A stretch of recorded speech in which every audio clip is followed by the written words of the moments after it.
இன்னைக்கு நீங்க ஒரு ஸ்டோரி போட்டிருந்தீங்க. அதுல என்னன்னா, எல்லாமே தப்பு தான். நீ சந்தோஷமா இருக்கணும்னு தான் நான் எல்லாமே பண்ணேன். ஆனா இப்போ நீயே அழுவுறன்னும் போது எனக்கு ரொம்ப கஷ்டமா இருக்கு.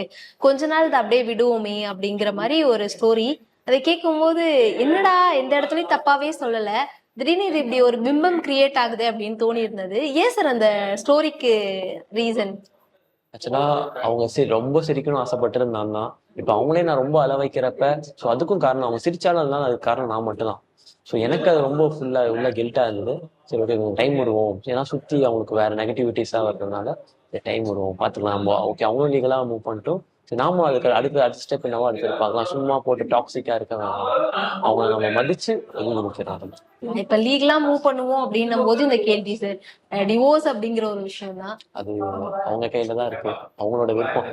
அவங்க விருப்பம் என்னவோ நான் கண்டிப்பா பண்ணி கொடுப்பாங்க. ஏன்னா அவங்கள நான் கஷ்டப்படுத்தக்கூடாது முடிவு பண்ணிட்டேன் இதுக்கப்புறம். ஸோ அதுதான் ரெட் கார்டு போட்டேன்னா முடிவு பண்ணிட்டேன். அவங்களுக்கு என்ன தேவையோ அதை கண்டிப்பா நான் பண்ணி கொடுத்துருவேன். டிவோர்ஸ் கேட்டாங்கன்னா குடுக்குற மென்சன். அவங்க கண்டிப்பா அவங்க கேட்டாங்கன்னா கண்டிப்பா கொஞ்சம் கஷ்டமா தான் இருக்கும். பட் லவ் அந்த ஜர்னில சார் கஷ்டமா தான் இருக்கு. என்ன பண்ண